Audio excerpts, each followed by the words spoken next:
I just want to start this video off by asking a question. Are you a fan of any of these? Joker, Black Mirror, Taxi Driver, Nightcrawler, American Psycho, Parasite? You probably like at least some of these, and I think all of them are great. And if you do like at least a few, then I think you're really gonna like this new Netflix movie. But I don't know if you're gonna love it. See, The Hejter, from a technical standpoint, is stellar. The cinematography is fantastic, the actors are amazing, the dialogue is exciting, and it flows so well. I could go on and on about how well this movie excels in so many areas, but I think there's one specific thing that stops this movie from being a masterpiece and makes this movie only a good movie. Let's discuss what that is.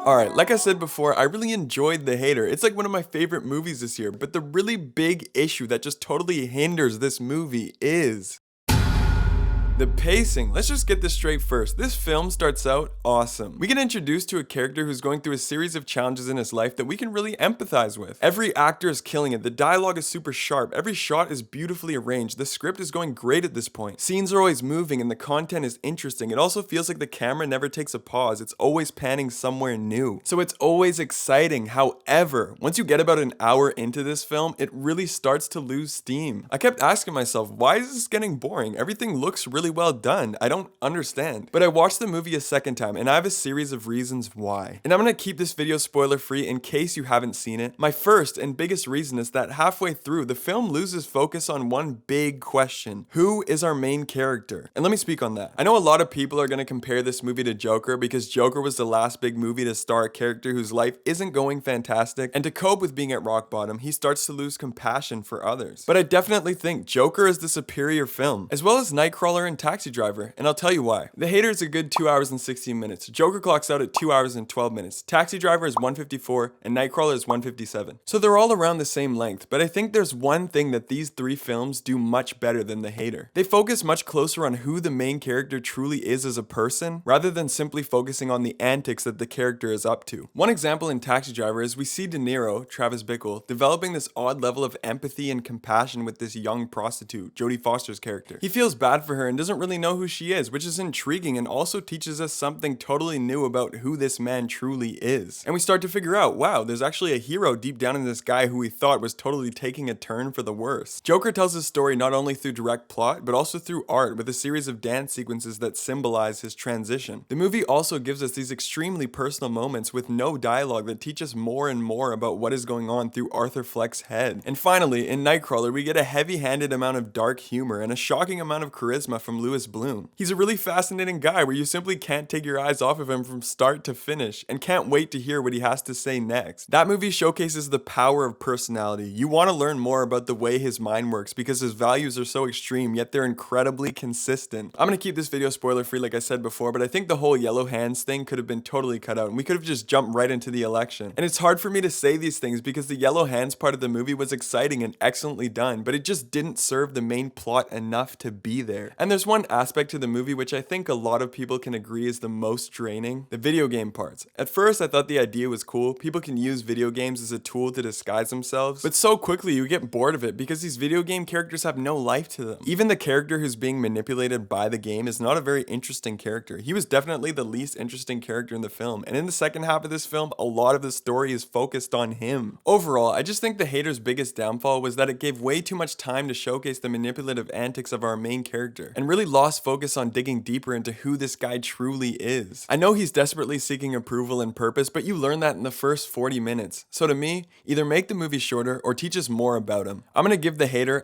a 7 out of 10. I like this film, I must say. I think a lot of people will love this because it is stellar in a lot of technical areas. So please check this movie out. Use the subtitles on Netflix, not the damn English dub, because I tried that out and it sounds like shit. Thanks for watching, guys. Subscribe if you want to keep discussing, and liking the video would be great if you enjoyed it. All commenters I'll put in the next video's credits. Thanks a lot. See you guys next time.